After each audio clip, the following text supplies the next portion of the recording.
ಸಿದ್ಧರಿದ್ದೇವೆ ಅನ್ನೋ ಮಾತನ್ನು ಈ ಸಂದರ್ಭದಲ್ಲಿ ಹೇಳ್ತಾ ಅವಕಾಶಕ್ಕಾಗಿ ಧನ್ಯವಾದಗಳು. ಅಭಿನಂದನೆ ಸಲ್ಲಿಸ್ತಾ ಈಗ ಗೋಕುಲ್ದಾಸ್ ಪ್ರಧಾನ ಕಾರ್ಯದರ್ಶಿ ಮಾಂತಿ ದೇವಿ ದೇವಸ್ಥಾನ ಬಾರ್ಕೂರು ದಿನ ಅಂತಲೇ ಹೇಳ್ಬೇಕು. ಯಾಕಂತ ಹೇಳಿದ್ರೆ ನಾವೆಲ್ಲರೂ ಒಂದು ಕ್ಷಣ ಆಲೋಚನೆ ಮಾಡುವ, ನಿಜವಾಗಿ ಈ ಪರಿಸರವನ್ನು ರೆಪ್ರೆಸೆಂಟ್ ಮಾಡುವ ಜನಪ್ರತಿನಿಧಿಗಳಿಗೆ ಕಾಳಜಿ ಈ ಬ್ರಹ್ಮಾವರ ಜನತೆ ಬಗ್ಗೆ ಕಾಳಜಿ ಇದ್ದದ್ದೇ ಆದ್ರೆ ಈ ರೀತಿಯ ದುರ್ವ್ಯವಸ್ಥೆ ಬರ್ತಾ ಎಲ್ಲ ಇತ್ತು. ಇದು ಜಾಸ್ತಿ ವ್ಯವಸ್ಥೆಯ ಕೆಲಸಗಳಲ್ಲ. ಒಂದು ಕೇಂದ್ರ ಸರ್ಕಾರ ಬ್ರಹ್ಮಾವರ ಪರಿಸರದ ಎಲ್ಲ ಅಂಗಡಿ, ಹೋಟೆಲು, ಉದ್ಯಮದ ಮಾಲಕರುಗಳಿಗೆ ಆರ್ಥಿಕ ಸಹಕಾರವನ್ನು ನಮಗೆ ಈ ಒಂದು ಕಾರ್ಯಕ್ರಮಕ್ಕೆ ನೀಡಿದಂತ ನನ್ನ ಕೆಲವೊಂದು ಮಿತ್ರರು ಯಾಕಂತ ಹೇಳ್ತೀನಿ ಅಂದ್ರೆ ಇನ್ನೂ ಕೂಡ ಕೊಡಬಹುದು, ಇನ್ನೂ ಹೋರಾಟಗಳಿವೆ. ಗೂಡಂಗಡಿ ಮಾಲಕರ ಸಂಘದವರಿಗೆ ರಿಕ್ಷಾ, ಟ್ಯಾಕ್ಸಿ, ಟೆಂಪೋ, ರೋಡ್ರಿಗಸ್, ನಮ್ಮ ಇವರು LICಯ ಗೋಕುಲ್ ದಾಸ್ ರವರು, ಡೆರೆಕ್ ಲೂಯಿಸ್ ರವರು, ಅವರಿಗೂ ಕೂಡ ನಾವು ಧನ್ಯವಾದವನ್ನ ಹೇಳ್ತೇವೆ. ವಿಶೇಷವಾಗಿ ವಿದ್ಯಾರ್ಥಿ ಮಿತ್ರರನ್ನು ನನಗೆ ಸಂಘಟಿಸಲಿಕ್ಕೆ ನವನೀತ್ ಮತ್ತೆ ವೀಕ್ಷಿತ್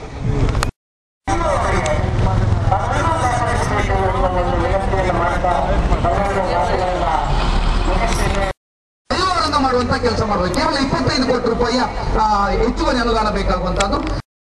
ನಮ್ಮ ಜಿಲ್ಲೆಯವರೇ ಕೇಂದ್ರ ಸಚಿವರಾಗಿದ್ದಾರೆ, ಯಾರೋ ಬೇರೆ ಹೋಗಿ ಫೈಲ್ ತಗೊಂಡು ಫೈಲ್ ಪಾಸ್ ಮಾಡಬೇಕಾಗಿಲ್ಲ. ನಮ್ಮ ಉಡುಪಿಯವರಾಗಿದ್ದಾರೆ. ಹಾಗಾಗಿ ನಮ್ಗೆ ವಿಶ್ವಾಸ, ನಮ್ಮದೇ ಸಚಿವರು ಇಲ್ಲದೇ ಇರ್ತಿದ್ರೆ, ನಮ್ಮ ಜಿಲ್ಲೆಯವರ ಸಚಿವರು ಇಲ್ದಿದ್ರೆ ನಮ್ಗೆ ಇದು ನೀವು ಕ್ಯಾಟ್ಲ್ ಪಾಸ್ ಬೇಡ, ಲೆವೆಲ್ ಮಾಡಿ ಕೊಡಿ, ನಿಮ್ಗೆ 25 ಕೋಟಿ. ಯಾಕಂದ್ರೆ ಯಾರ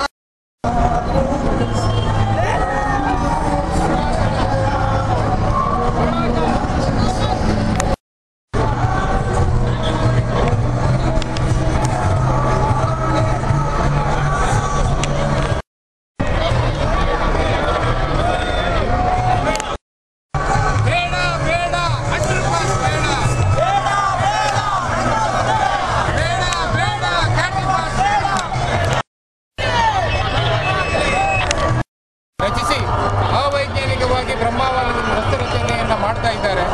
ಬಹಳಷ್ಟು ಸಮಯಗಳಿಂದ ಇದನ್ನು ವಿರೋಧಿಸಿ ನಾವು ಇಲ್ಲಿ ಮೇಲ್ಸೇತುವೆಯನ್ನು ರಚಿಸಬೇಕು ಎನ್ನುವ ವಿಚಾರವನ್ನು ಹೇಳಿಕೊಂಡು ನಾವು ಪ್ರತಿಭಟನೆಗಳನ್ನು ಮಾಡ್ತಾ ಇದ್ರು. ಸರ್ಕಾರ, ಇಲಾಖೆ ಇದಕ್ಕೆ ಕಿವಿಗೊಡ್ತಾ ಇಲ್ಲ. ಆದ್ದರಿಂದ ಇಂದು ಬ್ರಹ್ಮಾವರದ ಜನತೆ ಎಲ್ಲ ಅಂಗಡಿ, ಮುಂಗಟ್ಟು, ಆಫೀಸುಗಳನ್ನು ಬಂದ್ ಮಾಡಿ ಇಂದು ಬ್ರಹ್ಮಾವರ ಪೇಟೆಯನ್ನು ಹಳ್ಳಿಗಳಲ್ಲಿ ಎಲ್ಲ 8 ಗ್ರಾಮದ ಹಳ್ಳಿಗಳಲ್ಲಿ ಪೇಟೆಗಳನ್ನು ಬಂದುಗೊಳಿಸಿ ಬ್ರಹ್ಮಾವರದಲ್ಲಿ ಒಂದು ಸಾರ್ವಜನಿಕ ಸಭೆಯನ್ನು ನಡೆಸಿ ರಸ್ತೆ ಬಂಧನ ನಡೆಸಿ ಬೃಹತ್ ಮೆರವಣಿಗೆಯನ್ನು ಮಾಡಿ ಜಿಲ್ಲಾಧಿಕಾರಿಯವರಿಗೆ ಮನವಿಯನ್ನು ಕೊಟ್ಟು ಕೇವಲ 15 ದಿನಗಳ ಗಡುವನ್ನು ಕೊಡ್ತಾ ಇದ್ದೇವೆ. ಬ್ರಹ್ಮಾವರದಲ್ಲಿ ಮೇಲ್ಸೇತುವೆಯನ್ನು ರಚಿಸುವ ಬಗ್ಗೆ, ಸುಲಲಿತವಾದ ವಾಹನ ಸಾಗಣೆಗೆ ವ್ಯವಸ್ಥೆಯನ್ನು ಮಾಡುವ ಬಗ್ಗೆ 15 ದಿನಗಳ ಒಳಗೆ ಒಂದು ಕ್ರಮವನ್ನು, ಒಂದು ನಿರ್ಧಾರವನ್ನು ಕೈಗೊಳ್ಳದೇ ಇದ್ದಲ್ಲಿ 15 ದಿನಗಳ ನಂತರ ಉಗ್ರವಾದ ಹೋರಾಟವನ್ನು ಈ ಸಮಿತಿ, ಇಲ್ಲಿನ ಬ್ರಹ್ಮಾವರದ ಜನತೆ, ಬ್ರಹ್ಮಾವರದ ಎಲ್ಲ ಸಂಘಟನೆಯವರು ಹೋರಾಟವನ್ನು ಮಾಡ್ತಾರೆ ಎನ್ನುವ ಒಂದು ನ್ಯಾಷನಲ್ ಹೈವೇಯನ್ನು ಮಾಡ್ತೇವೆ ಅಂತ ಹೇಳಿದಾಗ ನಾನು ಶಾಸಕನಾಗಿದ್ದಂಥ ಸಂದರ್ಭದಲ್ಲಿ ಪ್ರಥಮ ಸಭೆ ಕರೆದಾಗ 5 ಮೇಲ್ಸೇತುವೆಯನ್ನು ಮಾಡುವಂಥ ಪ್ರಸ್ತಾವನೆಯೊಂದಿಗೆ ಬಂದಿತ್ತು, 5 ಫ್ಲೈಓವರ್ಗಳನ್ನು ಮಾಡುವಂಥ. ಆನಂತರ ಟೆಂಡರ್ ಕರೆದಾಗ ಅದಕ್ಕೆ ಯಾರು ಗುತ್ತಿಗೆದಾರರು ಬರಲಿಲ್ಲ ಅಂತ ಹೇಳುವಂಥ ಕಾರಣವನ್ನು ಹೇಳಿ ಹಣಕಾಸಿನ ವ್ಯವಸ್ಥೆ ಜಾಸ್ತಿ ಆಗ್ತದೆ, ಸೆಂಟ್ರಲ್ ಗೌರ್ಮೆಂಟ್ನ ಕಾಂಟ್ರಿಬ್ಯೂಷನ್ ಜಾಸ್ತಿ ಆಗ್ತದೆ ಅಂತ ಹೇಳುವ ಕಾರಣಕ್ಕೋಸ್ಕರ ಫ್ಲೈಓವರ್ಗಳನ್ನು ರದ್ದುಪಡಿಸಿ ಬ್ರಹ್ಮಾವರದಲ್ಲಿ ಒಂದು ಅಂಡರ್ ಪಾಸ್ ಮತ್ತು ಉಡುಪಿಯಲ್ಲಿ ಒಂದು ಅಂಡರ್ ಪಾಸನ್ನು ಮಾಡ್ತೇವೆ ಅಂತ ಹೇಳುವಂಥ ಭರವಸೆಯನ್ನು ಕೊಟ್ಟಿದ್ದರು 2ನೇ ಸರ್ತಿ ಟೆಂಡರ್ಗಾಗಿ ಗುತ್ತಿಗೆದಾರರನ್ನು ನೇಮಿಸುವ.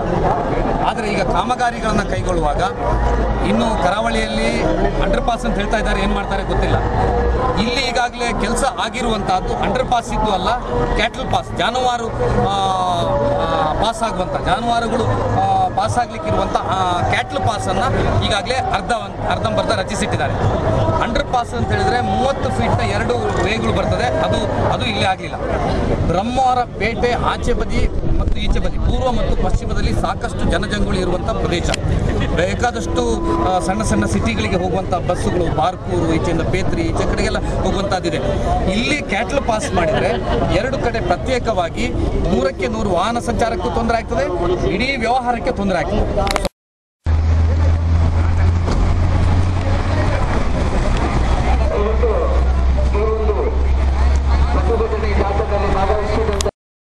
ಈಗಾಗಲೇ ಬಹಳಷ್ಟು ಸಂಖ್ಯೆಯಲ್ಲಿ ನೀಡಿದ ಈ ಒಂದು ಪ್ರತಿಭಟನೆಯನ್ನು ಯಶಸ್ವಿಗೊಳಿಸಿದರೆ ನಮಗೆಲ್ಲರಿಗೂ ಸಂಘಟನೆಯ ಪರವಾಗಿ ಹೃತ್ಪೂರ್ವಕವಾದಂತಹ ಧನ್ಯವಾದಗಳನ್ನು ಅರ್ಪಿಸುತ್ತಾ ತಾವೆಲ್ಲರೂ ಹೆಚ್ಚಿನ ಸಂಖ್ಯೆಯಲ್ಲಿ ಈ ಒಂದು ಜಾಥಾ ಪ್ರತಿಭಟನಾ ಜಾಥಾದಲ್ಲಿ ಭಾಗವಹಿಸಿ ತಹಸೀಲ್ದಾರ